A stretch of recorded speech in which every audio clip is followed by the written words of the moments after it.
ওম নমো নারায়ণ। শ্রীমৎ কালিকা পুরাণম। ওম নারায়ণ নমস্কৃত্যং নরচৈব নরোত্তমং দেবীং সরস্বতীং চৈব ততো জয়মুদীর। ওম শ্রী নারায়ণ, ওম শ্রী নারায়ণ, ওম শ্রী নারায়ণ। অষ্টম অধ্যায়, দক্ষের প্রতি দেবীর বরদান এবং সতীর জন্ম। মার্কণ্ডেয় বলিলেন, হে তপোধন, অনন্তর ব্রহ্মা ও যোগনিদ্রা তৎকথা স্মরণ করিয়া নিশ্চিন্তপূর্বক মদনকে পুনরায় এই কথা বলিলেন। সেই যোগ নিদ্রা অবশ্যই শিবপত্নী হইবে, তুমিও তাহার যথাশক্তি সাহায্য করো। হে মনোভাব, শঙ্কর যেখানে আছেন, তুমি নিজগণ সহ বসন্ত সহিত সত্তর সেইখানে গমন করো। এখন প্রতিদিন দিবারাত্র 4 ভাগের 1 ভাগ মাত্র জগৎ মোহিত করিয়া থাকো, আর অবশিষ্ট 3 ভাগ সর্বদা স্বগণে শিব শুনিতে থাকিবে। মার্কণ্ডেয় বলিলেন, সর্বলোকপতি ব্রহ্মা এই কথা বলিয়া সেইখানেই অন্তর্হিত হইলেন। তখন মদন নিজগণ সমবিহারে শম্ভু সন্নিধানে গমন করিলেন। এদিকে সেই সময় সুব্রতা দক্ষ বহুকাল তপস্যায় নিযুক্ত থাকিয়া বহু নিয়মে দেবী আরাধনা করিতে লাগিলেন। হে মুনির শ্রেষ্ঠ, দক্ষ নিয়ম যোগে যোগনিদ্রার অর্চনা করিতে থাকিলেন। সেই সর্বমঙ্গলা তাহার প্রত্যক্ষ গোচর হইলেন। অনন্তর দক্ষ প্রজাপতি জগন্ময়ী বিষ্ণু মায়াকে প্রত্যক্ষ দেখিয়া আপনাকে কৃতার্থ বোধ করিলেন। সেই সিংহ বাহিনী ঘন ঘট শ্যামলা সুউচ্চ পীনপয়োধা নীলোৎপলধারিণী বরা ভয়দায়িনী চারুবদনা চতুর্ভুজা খড়গধারিণী সর্বগুণ শালিনী আরক্তনয়না আলুলায়িত রুচি কুন্তলা মনোহর রূপিণী সর্বমঙ্গলা মায়াকে দেখিয়া প্রজাপতি দক্ষ বিনয় নম্র কন্দরে পরম প্রীতি সহকারে তাহার স্তব করিতে লাগিলেন। তুমি জগতের আনন্দ কারিণী, সৃষ্টি স্থিতি প্রলয় রূপা আনন্দময়ী দেবী, তুমি মঙ্গলাময়ী নারায়ণের লক্ষ্মী, তোমাকে স্তব করি। তুমি জগতের আনন্দ কারিণী, সৃষ্টি স্থিতি প্রলয় স্বরূপা আনন্দদায়িনী দেবী, তুমি মঙ্গলময়ী নারায়ণের লক্ষ্মী, তোমাকে স্তব করি। জগতে আশ্রয় ও স্বপ্রকাশ সত্যময় জ্যোতিস্বরূপ পরম তত্ত্ব হে পরমেশ্বরী, তাহা তোমারই অংশ। হে জগন্ময়ী, রজগুণের আধিক্যে কাম প্রকাশক মধ্যবস্থিত রাগ উৎপন্ন হয়, তাহা তোমারই অংশ। তমগুণের আধিক্যে চেতনগণের আবরণ কারক যে মোহের আবির্ভাব হয়, তাহা তোমারই অংশ সম্ভূত।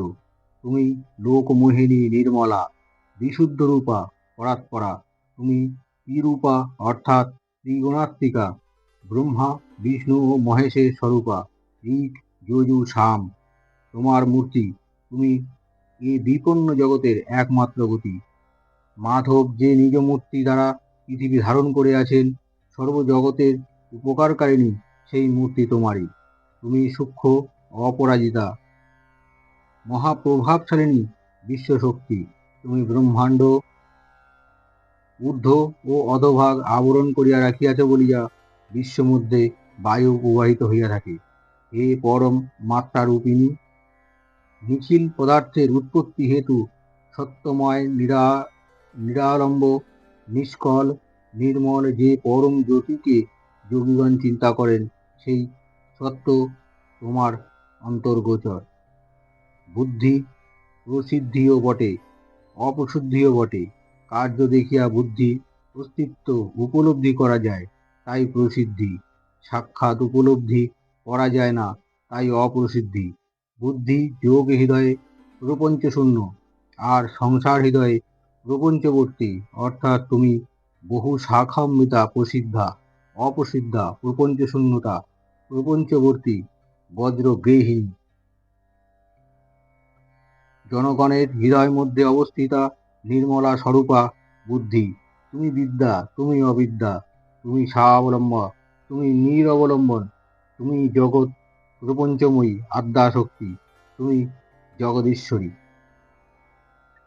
যিনি সরস্বতী নামে আখ্যায়িত হন, তুমি সেই বিরিঞ্চি বাসিনী বেদ প্রকাশিনী, ব্রহ্ম উদ্ভাসিনী বাণী।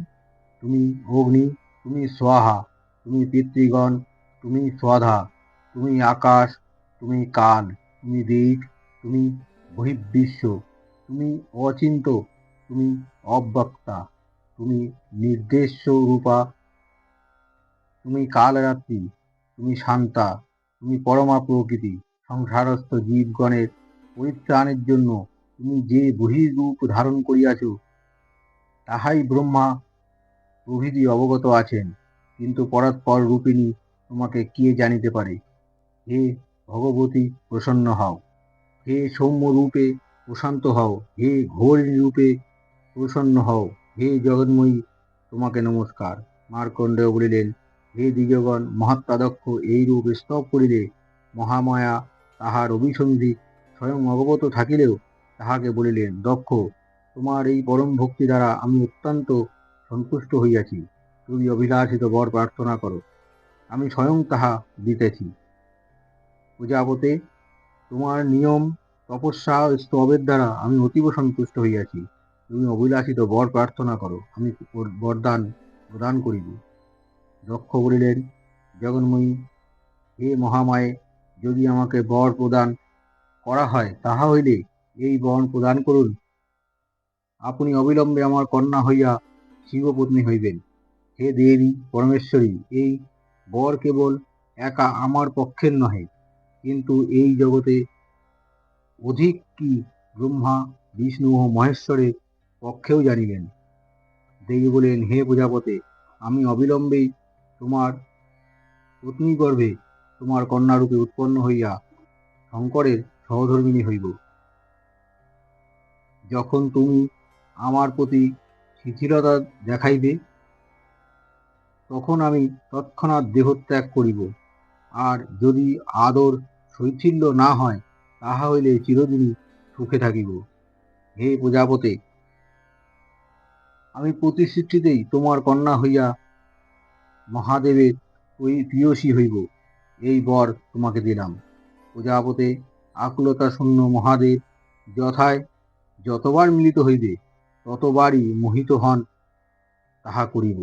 মার্কণ্ড বলিলেন, মহামায়া প্রজাপতি প্রধান দক্ষকে এই কথা বলিয়া তাহার সাক্ষাতেই তথা হইতে অন্তর্হিত হইলেন। মহামায়া অন্তরিতা হইলে দক্ষ ও আপন আশ্রমে গমন করিল। তাহার মহামায়া কন্যা হইবেন মনে করিয়া বড়ই আহ্লাদিত হইলেন। অনন্তর দক্ষ স্ত্রী সঙ্গ ব্যতি রেখেই সংকল্প, সিদ্ধি ও মানস ও চিন্তা সাহায্যে প্রজা উৎপন্ন করিলেন। হে বীরশ্রেষ্ঠগণ, এই রূপে তাহাদের যে সকল পুত্র উৎপন্ন হইল, তাহারা নারদের উপদেশে ক্রমে এই পৃথিবী পর্যটন করিতে লাগিলেন। দক্ষ পুনঃ সহস্র পুত্র উৎপন্ন করিতে লাগিলেন, যাহারা সকলেই নারদের বাক্যে পূর্বজাত ভাতৃগণের পথবি অনুসরণ করিল। হে দ্বিজোত্তমগণ, তোমরা সকলেই ভূমণ্ডলে এক একজন সৃষ্টিকর্তা। অতএব এই বিস্তৃত ভূভাগের উপ, অন্ত ও প্রান্ত একবার সম্পূর্ণ দেখো। দক্ষতনয়গণ নারদের এই কথায় প্রেরিত হইয়া পৃথিবী পর্যটনে প্রবৃত্ত হইলে আজিও নিবৃত্ত হইলে না। অনন্তর দক্ষ মৈথুন ধর্মে প্রজা উৎপাদন করিবার নিমিত্তে ইচ্ছানুরূপা বীরন্তনাকে বিবাহ করিলেন। হে সাধুগণ, তাহার নাম বীরিণী এবং অশিকলি। হে দ্বিজোত্তমগণ, দক্ষ প্রজাপতি তাহাতে প্রথম সংকল্প হইল, অর্থাৎ তাহার গর্ভে সন্তান হোক। এই প্রথম অভিসন্ধি হইলেই তাহার গর্ভে সদ্য মহামায়া উৎপন্ন হইলেন। তিনি উৎপন্ন হইবা মাত্র প্রজাপতি অত্যন্ত প্রীত হইলেন এবং সেই দুহিতার উজ্জ্বল তেজ দেখিয়া বুঝিতে পারিলেন, ইনি সেই মহামায়া। তিনি উৎপন্ন হইলে পুষ্পবৃষ্টি হইতে লাগিল। মেঘমলয়া বাড়িধারা বর্ষণ করিতে লাগিলেন। দিগমণ্ডল প্রশান্ত ভাব ধারণ করিল। দেবগণ নভস্থলে অবস্থিত হইয়া মঙ্গলবাদ্য বাজাইতে লাগিল। হে নরোত্তমগণ, তিনি ভূমিষ্ঠ হইলে নির্বাণ অগ্নি জ্বলিয়া উঠিল। দক্ষ সেই মহামায়া জগদীশ্বরী বিষ্ণু মায়াকে দেখিয়া বিরিণীর অলক্ষ্যে যথাশক্তি তাহার সন্তোষ উৎপাদন করিতে যত্নশীল হইলেন। দক্ষ বলিলেন, বিষ্ণু যাহাকে শিবা, শান্তা, যোগনিদ্রা ও জগন্ময়ী বলেন, সেই নিত্য রূপাকে প্রণাম করি। বিধাতা যাহার নিয়োগে জগৎ সৃষ্টি করেছেন, জগৎপতি বিষ্ণু যাহার আদেশ পালন করিতে তৎপর, যাহার আজ্ঞায় রুদ্র সহকারী, সেই মহীয়সী দেবীকে নমস্কার করি। নির্বিকারা, নির্মলা, অপ্রেমময়া, প্রমাণ এবং প্রেম রূপিণী, প্রমাবতী, সুখাত্মা ধারিণী দেবীকে প্রণাম করি। যে ব্যক্তি বিদ্যা অবিদ্যা রূপিণী পরাৎপর তোমাকে ধ্যান করে, ভোগ ও মুক্তি তাহার করতলস্থত। যে ব্যক্তি বিদ্যা অবিদ্যা প্রকাশিনী পবিত্রতা কারিণী তোমাকে একবারও প্রত্যক্ষ অবলোকন করে, অবশ্যই তাহার মুক্তি হয়। হে যোগনিদ্রে মহামায়ে, হে জগন্ময়ী বিষ্ণু মায়া, প্রমাণ ও প্রেমময়বতী চিৎ শক্তি মাত্রেই তোমার অংশ। জগদম্বে যাহারা আপনাকে অম্বিকা, জগন্ময়ী ও মায়া বলিয়া স্তব করে, তাহাদিগকে সকলই হয়। মার্কণ্ড বলিলেন, মহাত্মা দক্ষ জগদম্বার এইরূপ স্তব করিলে মা যাহাতে শুনিতে না পায়, এইরূপ ভাবে তিনি দক্ষকে বলিতে লাগিলেন। তখন অম্বিকা কেবল দক্ষ শুনিতে পান ও অপরে শুনিতে না পায়, এইরূপে জনগণকে মোহিত করিয়া বলিতে লাগিলেন, হে মুনিবর, তুমি পূর্বে যে কার্যের জন্য আমাকে আরাধনা করিয়াছিলে, তোমার সেই অভীষ্ট কার্য সিদ্ধ হইয়াছে। এখন সময় মতো অবধারণ করো। মার্কণ্ড বলিলেন, তখন দেবী এই কথা বলিয়া দক্ষকেও নিজের মায়ায় আচ্ছন্ন করিলেন। আপনি শৈশব ভাব অবলম্বন করিয়া জননী স্পর্শে রোদন করিতে লাগিলেন। অনন্তর বিরিণী সচেতনা যথোচিতভাবে মুখ চক্ষু প্রভৃতি মার্জনা করিয়া দিয়া শিশু পালন বিধি অনুসারে তাহাকে স্তন্যপান আদি করাইতে লাগিলেন।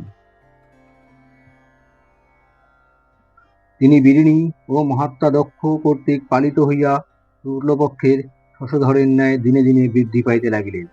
হে দ্বিজশ্রেষ্ঠগণ, যেমন সমস্ত মনোহর কলা চন্দ্রে প্রবেশ করে, সেইরূপ তদীয় গুণ বলি শৈশবে তাহার দেখা দিল। যখন তিনি সখী মধ্যে নিজভাবে ক্রীড়া করিতেন, তখন নিরন্তরই মহাদেবের প্রতিমূর্তি লিখিতেন। যখন তিনি বাল্যচিত গান করিতে প্রবৃত্ত হইতেন, তখন অন্য কথা পরিবর্গে উগ্র, স্থাণু, হর, রুদ্র, সরসানা এই সব কথাই তাহার স্মৃতিপথে আসিত। হে দ্বিজবর, সর্বগুণের গুণবতী প্রশংসা পাত্রী সেই দুহিতা সত্তা অর্থাৎ সাধুতা, নীতিপরায়ণতা দেখিয়া দক্ষ সতী নাম রাখিলেন। বাল্যকালেও তিনি নিত্য ভক্তিমতী সেই দুহিতা প্রতি দক্ষ এবং বিরিণীর অনুপম বাৎসল্য প্রতিদিন প্রতিক্ষণে বাড়িতে লাগিল। হে দ্বিজোত্তমগণ, শৈশবোচিত সকল গুণে গুণবতী সতত নীতিপরায়ণা সেই দুহিতা পিতামাতাকে নিয়ম সন্তুষ্ট করিতেন। অনন্তর একদা তিনি পিতার পার্শ্বে বসিয়া আছেন, এমন সময় ব্রহ্মা ও নারদ ভূমণ্ডলে রত্নভূতা সেই কন্যাটিকে দেখিতে আসিলেন। সতীও ব্রহ্মা ও নারদকে দেখিয়া নিষ্ঠচিত্তে সবিনয়ে প্রণাম করিলেন।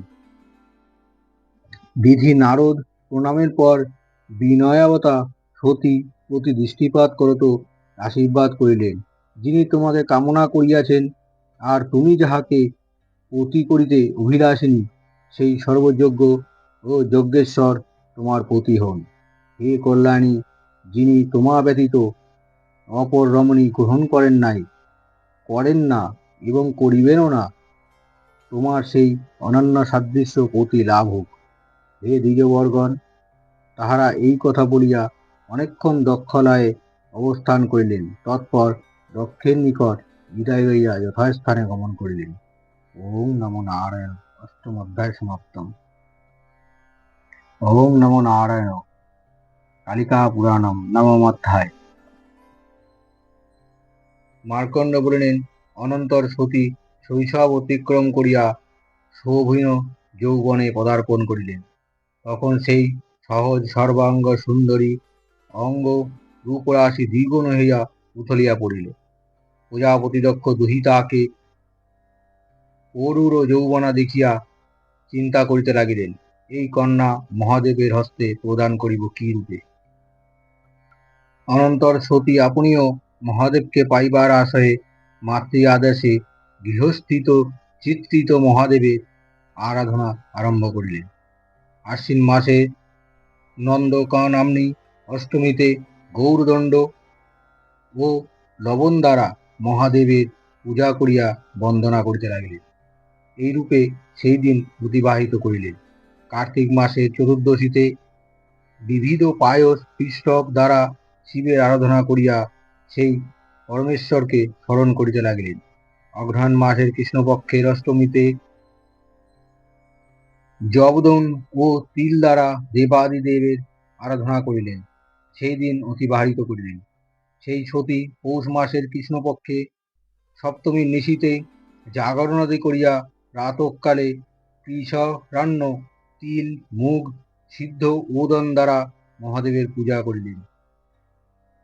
আর সম্পূর্ণ মাঘ মাস তৎকাল সম্ভূত বিবিধ পুষ্প ও ফল দ্বারা শিব পূজা নিরত হইয়া সংযত আহারে থাকিলেন। ফাল্গুন মাসের কৃষ্ণপক্ষে চতুর্দশীতে রাত্রি জাগরণ করিয়া বিল্লপত্র দ্বারা বিশেষভাবে শিব পূজা করিলেন। সতী চৈত্র মাসে শুক্লপক্ষে চতুর্দশীতে দিবসে ও রাত্রিতে পলাশ কুসুম দ্বারা শিব পূজা করিলেন এবং শিবকে স্মরণ করত সেই দিবারাত্রি অতিবাহিত করিলেন। তিনি বৈশাখ মাসের শুক্লপক্ষে তৃতীয়াতে জবদান দ্বারা শিব পূজা করিলেন। সম্পূর্ণ বৈশাখ মাস ঘৃত ভোজন করিয়া রহিলেন এবং মহাদেবকে স্মরণ করত নিরাহারে সেই দিন যাপন করিলেন। জ্যৈষ্ঠ মাসের পূর্ণমাসীতে বসন্ত ও বৃহৎ পুষ্প দ্বারা মহাদেবের পূজা করিয়া নিরাহারে সেই রজনী অতিবাহিত করিলেন। আষাঢ় মাসের শুক্লপক্ষের চতুর্দশীতে বৃহতি কুসুম দ্বারা মহাদেবের পূজা করিয়া নিরাহারে সেই রজনী অতিবাহিত করিলেন। শ্রাবণ মাসের শুক্লপক্ষ অষ্টমীতে চতুর্দশীতে যজ্ঞ উপবীত বস্ত্র এবং কুশ দ্বারা শিব পূজা করিলেন। ভাদ্র মাসের কৃষ্ণপক্ষে ত্রয়োদশীতে নানা বিবিধ পুষ্প ও ফল দ্বারা শিবের পূজা করিয়া পরদিন চতুর্দশীতে জল পান করিয়া থাকিলেন। যখন সতী এই ব্রত আরম্ভ করেন তখনই সাবিত্রী সমবিবারে ব্রহ্মা, লক্ষ্মী সমবিবারে ভগবান বাসুদেব যথায় গণপবৃত মহাদেব অবস্থিত ছিলেন সেই হিমালয় প্রান্তে তটীয় সমীপে গমন করিলেন। মহেশ্বর ব্রহ্মা ও বিষ্ণুকে সস্ত্রীক সমাগত দেখিয়া যথোচিত সম্ভাবপূর্বক তাহাদিগকের আগমন প্রয়োজন জিজ্ঞাসা করিলেন। মহাদেব তাহাদিগকে দাম্পত্য প্রেমে আবদ্ধ দেখিয়া দ্বার পরিগ্রহণ করিতে মনে মনে কিঞ্চিত অভিলাষা করিলেন। অনন্তর তোমাদিগকের আগমন প্রয়োজন যথার্থ বলো, তোমরা কি জন্য আসিয়াছ, এখানে তোমাদিগকের কি প্রয়োজন আছে। মহাদেব এই কথা জিজ্ঞাসা করিলে সর্বলোক পিতামহ ব্রহ্মা বিষ্ণু কর্তৃক প্রণামাদি দিয়া মহাদেবকে বলিলেন, হে ত্রিলোচন, আমরা যে জন্য আসিয়াছি তাহা শ্রবণ করো। হে বিষধ্বজ, দেবতাদের জন্য বিশেষত সৃষ্টি রক্ষা করার জন্যই আমরা আসিয়াছি। শম্ভু, আমি প্রতিবারই এই জগতের সৃষ্টি করি, বিষ্ণু পালন করেন, তুমি ইহার সংহার করিয়া থাকো। তোমাদিগের উভয়ের সাহায্যে আমি আমার কার্য কর্তব্য করিতে সমর্থ হই। বিষ্ণু তোমার ও আমার সাহায্যে পালন কার্যে সমর্থ হন। তুমি আমার দিগের উভয়ের সাহায্যে ব্যতীত সংহার করিতে সমর্থ নহ। অতএব হে বিষধ্বজ, আমাদিগের পরস্পর কার্য পরস্পরের সাহায্য করা উচিত, নতুবা জগৎ থাকে না। হে মহেশ্বর, কোন কোন অসুর আমার বদ্ধ হইবে, কোন কোন অসুর নারায়ণের বদ্ধ হইবে, কোন কোন অসুর তোমার বদ্ধ হইবে। কতগুলি সুর বৈরী তোমার পুত্র মধ্যে, কতগুলি আমার আত্মজনের বিয়োগের মধ্যে, কতগুলি বা মায়ার মধ্যে হইবে। তুমি সর্বদা যোগরত, রাগ বিদ্বেষ আদি শূন্য, দয়া মাত্রা সার হইলে তোমার বদ্ধ অসুর সকলের আর বধ হইবে না। হে ঈশ, হে বিশুদ্ধজ। অথচ তাহাদিগের বধ না হইলে বারে বারে উপযুক্ত মতো সৃষ্টি স্থিতি প্রলয় হইবে না। হে হর, যদি সৃষ্টি স্থিতি প্রলয় না করা গেল, তাহা হইলে আমাদিগের মায়ার শরীরের ভেদ হওয়ার আবশ্যকতা নাই। আমরা সকলেই এক, কেবল কার্যভেদে রূপভেদ হইয়াছে। এই কার্যভেদই যদি সিদ্ধ না হইল, তাহা হইলে রূপভেদের প্রয়োজন কি? আমরা এক ত্রিবিধ হইয়া ভিন্ন ভিন্ন রূপ হইয়াছি। মহেশ্বর, এই সনাতন সত্য জানিও। মায়া ও কার্যভেদে বিভিন্ন রূপ ধারণ করেছে। কমলা, সরস্বতী, সাবিত্রী ও সন্ধ্যা হইয়াছে। হে মহেশ্বর, নারী প্রবৃত্তি অনুরাগ মূল। স্ত্রী পরিগ্রহণের পর কাম ক্রোধাদি উৎপন্ন হয়। কাম ক্রোধাদি উৎপত্তি হেতু অনুরাগ উৎপন্ন হইলে প্রাণীগণের প্রাণীগণ যত্নপূর্বক বৈরাগ্য হেতুকে পরিত্যাগ করে। সঙ্গই অনুরাগ বৃক্ষের মহৎ ও প্রথম ফল। সঙ্গ হইতেই কাম, কাম হইতেই ক্রোধের উৎপত্তি। বৈরাগ্য এবং নিবৃত্তি শোকবশত হয়, স্বভাববশত হয়। সংসার পরামুখ ব্যক্তির কদাপি সঙ্গ হয় না। তাহা হইলে হে মহেশ্বর, তাহারা দয়া ও শান্তি উপস্থিত হয়। তখন অহিংসা, ক্ষমা ও জ্ঞান মার্গের অনুসরণে প্রবৃত্ত হয়। তুমি তপনিষ্ঠ, সঙ্গহীন এবং সতত দয়াযুক্ত হইলে তোমার অহিংসাও সতত শান্তি পাইবে। তাহা হইলে তোমার অসুর বধে প্রযত্ন হইবে কি রূপে? দ্বার পরিগ্রহ না করিলে যে যে দোষ সমস্ত তৎসমস্তই তোমাকে বলিলাম। অতএব হে জগদীশ্বর, শুধু দেবগণ নহে, জগতের হিতার্থে তুমি এক সুশোভনা রমণীর পানি গ্রহণ করো। বিষ্ণুর যেমন লক্ষ্মী, আমার যেমন সাবিত্রী, সেইরূপ তোমার যিনি সহচরী হইবেন, হে শম্ভু, এখন তুমি তাহার পানি গ্রহণ করো। মার্কণ্ডেয় বলিলেন, মহাদেব, ব্রহ্মার এই কথা শ্রবণে মুখ তুলিয়া ঈষৎ হাস্য করিয়া পরত নারায়ণ সমীপে তাহাকে বলিতে লাগিলেন। ঈশ্বর বলিলেন, ব্রাহ্মণ, জগতের জন্য তুমি যাহা বলিলে তাহা ঠিক বটে, কিন্তু সম্পূর্ণরূপে ব্রহ্মচিন্তাই আমার স্বার্থ। যে স্বার্থ ব্যাঘাতগত ভয়েই জগতে হিতকর কার্যেও আমার প্রবৃত্তি হইতেছে না। তথাপি আমি যেই রূপ জগতে হিতানুষ্ঠান করিতে পারি তাহা বলিতেছি। হে মহাভাগ, আমার উচিত কথা শ্রবণ করো। যিনি ভাগে ভাগে আমার তেজ গ্রহণে সমর্থ হবেন, আমার ভার্যা করিবার জন্য তাদৃশ কামিনী যোগিনী রমণী নির্দেশ করুন। আমি যোগযুক্ত হইলে যোগযুক্তা হইবে, আমি কামাসক্ত হইলে মোহিনী হইবে। হে ব্রাহ্মণ, এইরূপ বড় বর্ণিনী রমণী কে বলিয়া দাও, আমি ভার্যা করিতে প্রস্তুত আছি। বেদ বিদত পণ্ডিতগণ যাহাকে অক্ষয় অবিনাশী বলিয়া থাকেন, সেই সনাতন পরম জ্যোতিকে চিন্তা করিব। তদীয় চিন্তায় আসক্ত হইয়া গাঢ় সমাধিস্থ হইব। যে রমণী তাহাতে বিঘ্ন না করিবে, সেই আমার ভার্যা হইতে পারিবে। তুমি তুমি আমি বিষ্ণু, আমরা সকলেই পরম ব্রহ্মের অংশ। হে মহাভাগ, তাহার চিন্তা করা আমাদিগের উচিত। হে কমলাসন, তদীয় চিন্তা ব্যতীত আমি ক্ষণকাল থাকিতে পারি না। অতএব বলিয়া দাও, কে সতত আমার কর্ম অনুগামিনী রমণী, আমি তাহাকে বিবাহ করিতে পারি। মার্কণ্ডেয় বলিলেন, সর্বজগৎপতি ব্রহ্মা মহাদেবকে এই কথা শুনিয়া স্মিত মুখে হৃষ্টচিত্তে এই কথা বলিলেন। ব্রহ্মা বলিলেন, মহাদেব, তুমি যে রূপে চাইতেছ সেই রূপ রমণী আছে। সতী নাম্নী সুভাবনা দক্ষতনয়া তোমার প্রার্থনা অনুরূপা রমণী, সেই বুদ্ধি শালিনী তোমার ভার্যা হইবেন। তিনি তোমাকে পাইতে অভিলাষিনী, ইহা তোমার প্রীতি সাধন উদ্দেশ্যে তপস্যা করিতেছে জানিও। হে মহাদেব, তুমি সর্ব অন্তর্যামী, সকলই জানিতেছ। মার্কণ্ডেয় বলিলেন, অনন্তর ব্রহ্মা বাক্য শেষ হইলে ভগবান মধুসূদন বলিলেন, ব্রহ্মা যা বলিয়াছেন তুমি করো। শিব করিব বলিলেন। ব্রহ্মা, সাবিত্রী ও লক্ষ্মী নারায়ণ ইষ্টচিত্তে স্ব স্থানে গমন করিলেন। শিবের এই কথা শ্রবণ করিয়া মদন, রতি এবং মদনের বন্ধুবর্গ বিশেষ হর্ষযুক্ত হইলেন। অনন্তর মদন শিব সমীপে গমনপূর্বক বসন্তকে সতত নিযুক্ত রাখিয়া প্রচ্ছন্ন রূপে অবস্থান করিতে লাগিলেন। ওং নমো নারায়ণ। নবম অধ্যায় সমাপ্ত।